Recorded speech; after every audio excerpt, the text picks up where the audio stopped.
Carowinds is the premier amusement park in the Carolinas. Located in both Charlotte, North Carolina and Fort Mill, South Carolina, this park is unique because it sits directly on the Carolina border. Beyond its unique location, Carowinds has a great top floor and a whole lot of garbage at the bottom. I recently had the chance to visit Carowinds, so today I'll be ranking the coasters at Carowinds.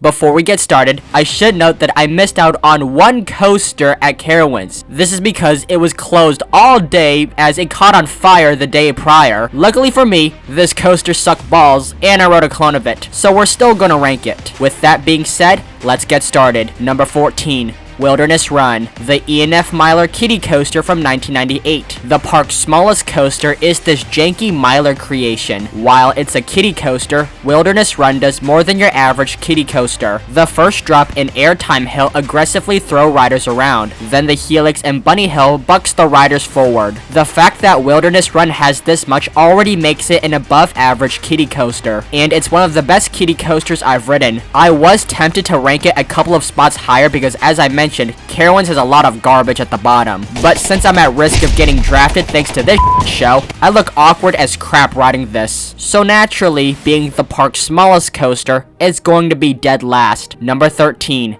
Kittyhawk, the Vekoma Suspended Family Coaster from 2003. This is actually the one coaster that was closed during my trip, and it was probably a good thing that it was closed. This Vekoma hang and bank is ridiculously rough for being a family coaster. Kittyhawk has horrible track work that bangs riders' heads into the uncomfortable over-the-shoulder restraints. All while Kittyhawk just meanders on the boring layout of turns. While I didn't get to ride it, I did ride a clone in the now defunct Flying School at Legoland, Florida. Based on my rides on that, I thought it was fine, but it was way too rough for kids to enjoy, and from what I heard, Kittyhawk is even worse, so I have no problems placing it this low despite not riding it. From what I heard, the day prior it caught on fire. Luckily no one was injured as this happened when it was closed, so thank goodness it was closed or else my day would have sunk lower. Number 12. Flying Cobras, the Vekoma Boomerang from 1996, relocated to Carowinds in 2009. Flying Cobras, yeah,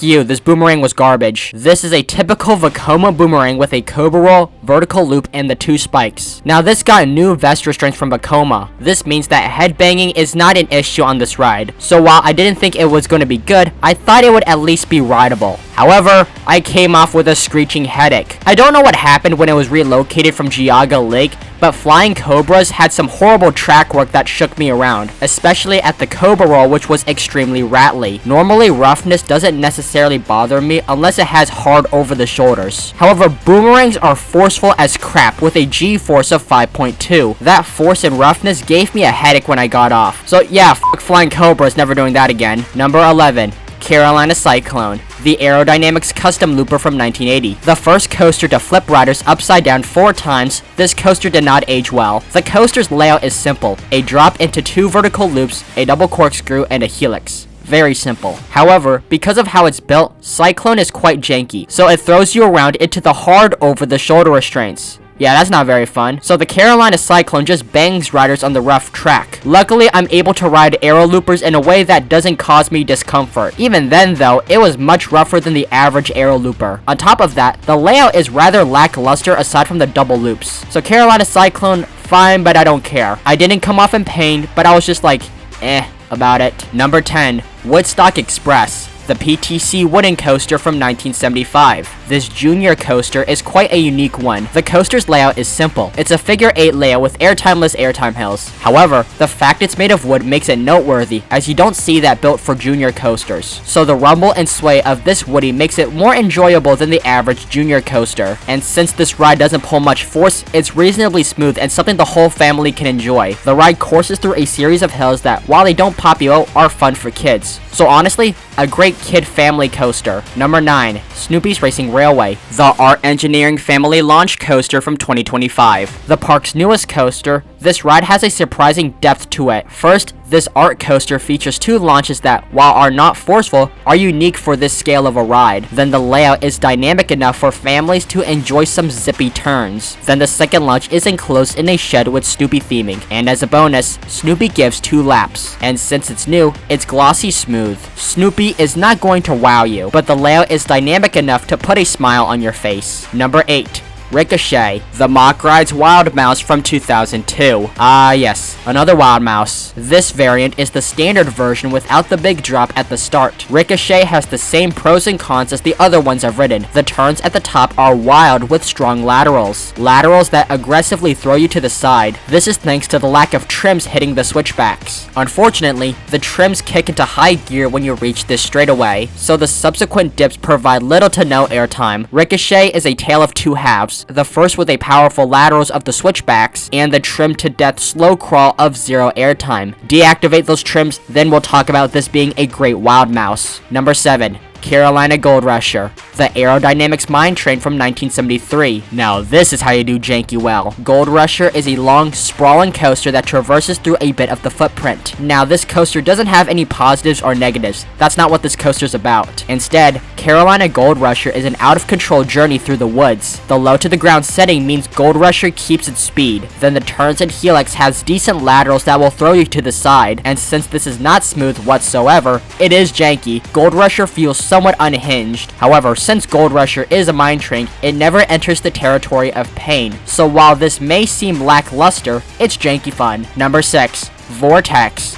the B&M stand-up from 1992. I know, we're at number 6 and we're still at mediocrity, or in this case, complete garbage. This B&M stand-up is widely considered one of the worst roller coasters in the world. This is because the trains will destroy your head, your legs, and your nuts if you're a guy, especially since the track is not smooth and will rough you up. However, I didn't feel that, as I had the restraints low enough to avoid the head and nut pain. Unfortunately, I had a less than ideal ride on Vortex, because the ride ops set the restraints way too low. My shoulders now hurt as the restraints were pressed in, but I tolerated it because it was either deal with that or feel like I got out of the prison showers. Shoulder pain aside, the layout is nothing special. The 2 inversions have plenty of positive G's, and the turns are decently whippy, but even without the head banging, I could tell it was rough by how much I was shaking around. Also, the layout in general is bland as it's missing the falling sensation. I know that sounds weird to say, but let me explain. 2 months prior, I rode Georgia Scorcher, a very similar stand-up coaster to Vortex. However, I prefer Scorcher because those falling sensations where the floor is dropping under you keeps me engaged at all times. The lack of that on Vortex made it less desirable to me. So while I didn't hate Vortex, it was still not exactly good. It would definitely be wise if they got floorless trains on this. Number 5. Hurler, the ICI wooden coaster from 1994. Alright, one last filler before we get to the good stuff. Similar to Vortex, Hurler is hated for being rough and boring, but unlike Vortex where I'm indifferent, I actually like Hurler. See, I view Hurler similar to Wildebeest, where they're underrated but have major flaws. The first half from the first drop to the far turnaround is decently comfortable and plenty of floater airtime. This section is underrated. However, at some point after this airtime hill with decent airtime, the ride falls off faster than you getting caught stealing from Target. The second half has 0 airtime, and the turnarounds are Jackhammer City. Luckily, it never got into brutal territory. The airtime is underrated from a ride considered garbage. Yes, there is a trim at the base of the first drop, but this was deactivated during my visit. And yes, the PTC trains are not ideal, but not the worst. Overall, Hurler is fine, but I would love to see this get the RMC treatment. Number 4.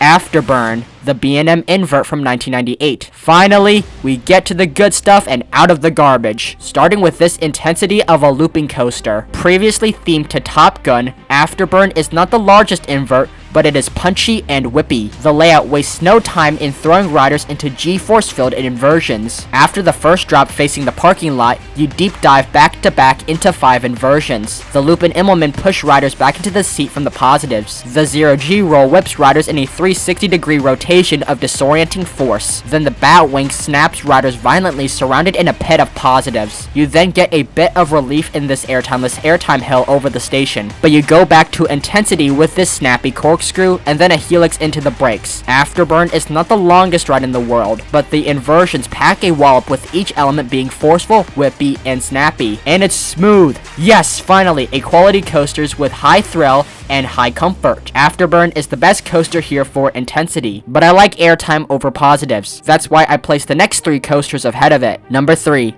Thunderstriker, aka Intimidator, the B&M Hyper from 2010. Carowinds' first great airtime coaster is this parking lot hyper, often nicknamed Intimidator. This is because Thunderstriker has a series of trims that were hitting during my ride. Luckily, this didn't fully impact the airtime, and there's a lot of that. Thunderstriker is 90% airtime, 10% filler. The first half consists entirely of airtime hills. Most of the airtime is good, but I noticed how much weaker it was compared to other hypers. In the front, the airtime is weak, but very sustained. The back doesn't kick in until the descent, but it is much stronger back there. The airtime in the first half feel good until you hit the mid-course brake run. The finale is a lame helix and a weak airtime hill into the brakes. It's an anticlimactic finale. Also, the name Thunderstriker sounds AI generated and not great when compared to the former name of Intimidator. Overall, Thunderstriker is a decent B&M hyper that has the highest quantity of airtime at this park. With that being said though, it's on the lower end of B&M hypers when compared to rides such as Behemoth or Goliath. Plus, even though Thunderstriker is good, it gets forgotten about when right next door is a larger B&M hyper. Number 2,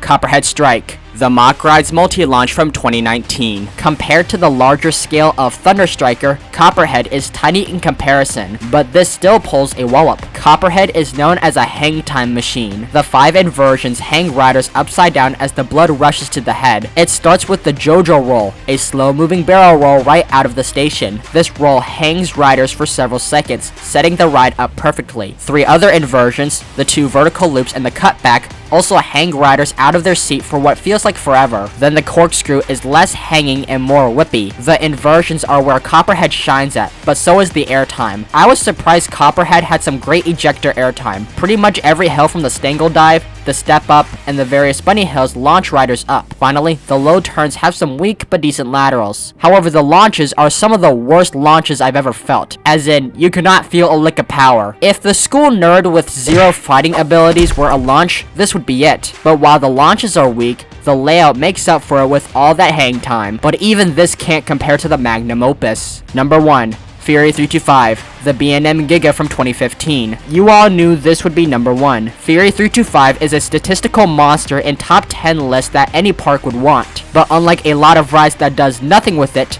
Fury uses its stats to create a world-class layout. This thing is a speed demon flying 95 miles per hour, 153 kilometers per hour through the elements. The first drop is a great drop where the airtime lasts forever. The 2 speed hills are demented between the ejector airtime and laterals. Then the 2 turnarounds, and I can't believe I'm saying this, are great as the first one has lateral stab and the treble clef has awesome sideways airtime. During the return run, Fury has 2 low elements with his whack turning hill and a really lackluster helix. Because Fury is near perfection, these 2 elements stand out, but this camelback and the airtime hill finale is elite with sustained floater airtime. Fury is a masterpiece with its size and elite elements, and this is why Fury 325 is the best coaster at Carowinds. I know Fury was the obvious number 1 pick, but the rest of the list is divisive. Heck, I can almost guarantee no one would have Vortex this high. So how do you rank the coasters at Carowinds? Leave all that down in the comments. If you like this video,